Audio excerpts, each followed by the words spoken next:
Hello guys, it's me here at the Dinosaur, and today in the Crew Motorfest with Season 3 Episode 1 that we're gonna call it the Underground and Street Racing Update because I don't remember the name.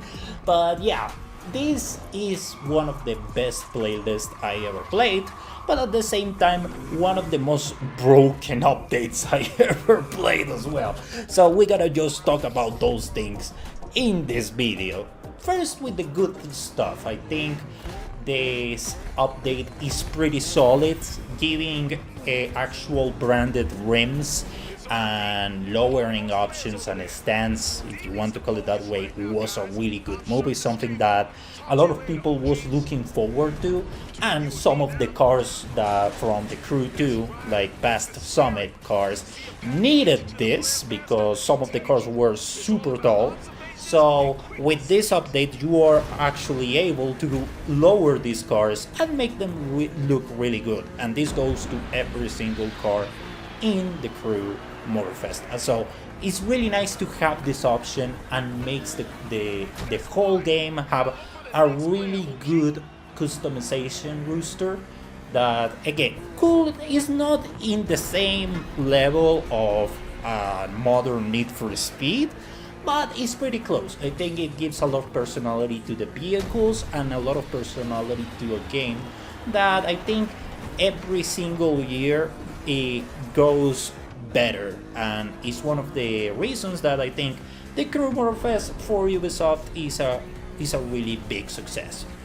Let's talk about the playlist. I think it's one of the best playlists in terms of how do you feel it and how you actually have fun with. Because first you go step by step customizing your BMW M3. That I think that's fantastic because it actually creates a bit of a bond and you know how the car feels, how the car drives, and you have a bit of a really good fun messing around with your vehicle, just customizing it step by step and knowing the physics overall.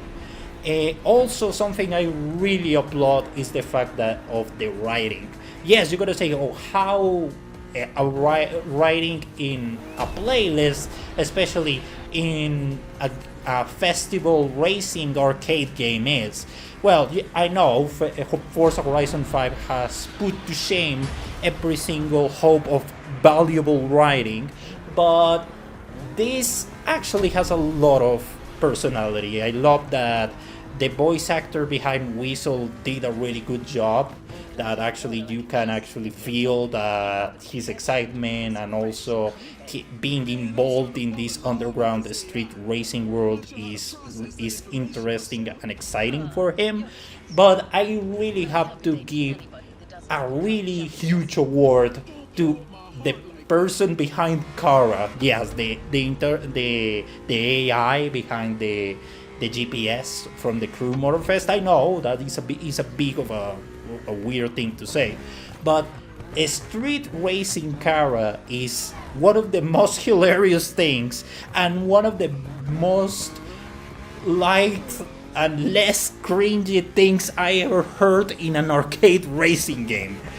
God, the thing is actually that is really funny. That you see the evolution of this Kara that is pretty boring and pretty wholesome, like typical arcade festival racer, to this kinda edgy and even throwing slurs and being just being edgy overall. I think is really nice. I think it's something that not too many games of this genre can go, and that they are a bit too scared to go to that leap of making the one of the characters super edgy or just going further in terms of writing. I think giving this personality to the AI was really good. I think it just goes really well with the playlist, and that maybe in the future we can see more of these rogue AI in a future playlist.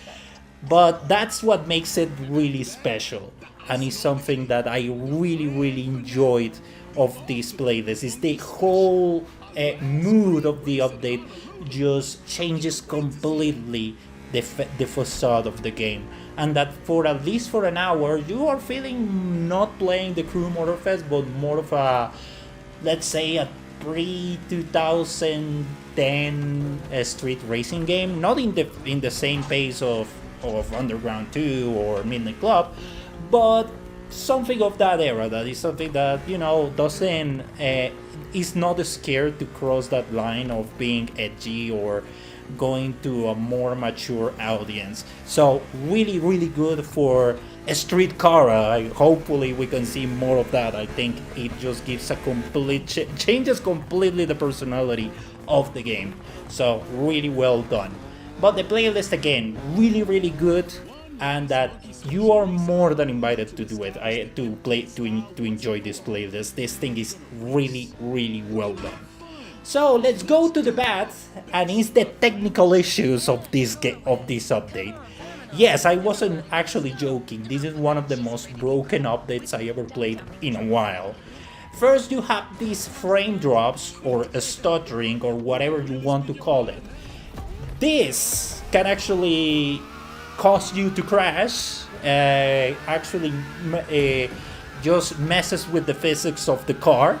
So let's say you are taking a corner and the game stutters, and for anywhere reason, basically the car just goes insane and crashes into a wall. Yes, this happens. So just to keep that in mind, I know that Ivory Tower Ubisoft is acknowledging that issue, that they are working first in the PlayStation 4 platform. That again, why are you dealing with a 10-year-old console is still beyond me, but it is what it is. But yeah, they are acknowledging first PlayStation 4, but they really have to put their work on the stuttering on the PlayStation 5. I think yes, the game is playable, but it is really messy when you have this stuttering going around. Even on footage you can see it. So that's the first. Second is ranked grand races. Oh, you gotta say, oh well, what is the problem with that? That's a huge advancement on grand races. Okay, I give you that, but the thing is, right now grand races are broken. So let's say you're doing a grand race like I'm doing it right now. When you finish it, the game crashes and it doesn't give you the points of the to advance of ranks. So yeah, you're permanently stuck on bronze. So hopefully that is also being fixed pretty quickly, due to the fact that they also have like Twitch events and all that. So hopefully they are working on that. Like right now has to be fixed, because you have a really good update right now, and having these technical issues, especially on launch, is not very good. Even when you have a really good playlist and a really good rooster of cars. So yeah, like this has to be done and has to be fixed pretty quickly. So that's something I wanted to say. About the cars, I think the selection is pretty good. I see that a few cars are behind the Year 3 pass that I bought, but I'm just gonna test it out when the game actually is being fixed or is fixed, because the stuttering is pretty bad. So that's one thing. But I think they added the Ferrari 12 cylinder, the Sembo, a new Sembo, obviously the BMW M3 E46, the BM2 CS, and a few other BMWs that they're gonna be added to the future, including the M4 CS that is gonna be a summit reward. I can't wait for that summit because it's gonna be sweaty as hell.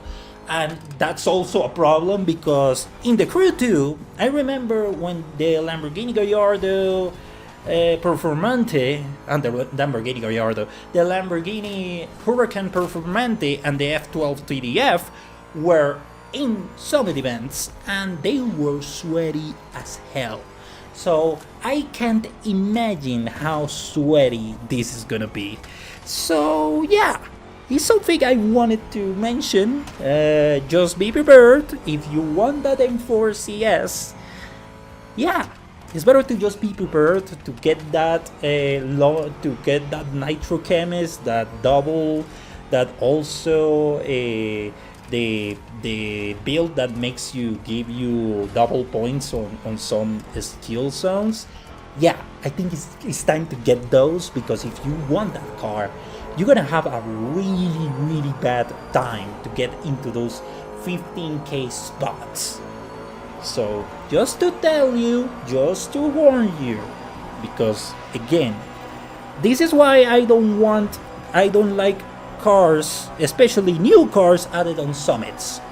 The things go really bad really quickly in terms of sweatiness. A lot of people really gonna need a shower after that summit. But yeah, that's pretty much it. All my thoughts and opinions about Season 3 Episode 1 is a really good update, but technical difficulties, typical of Ubisoft, but needs to be done right now.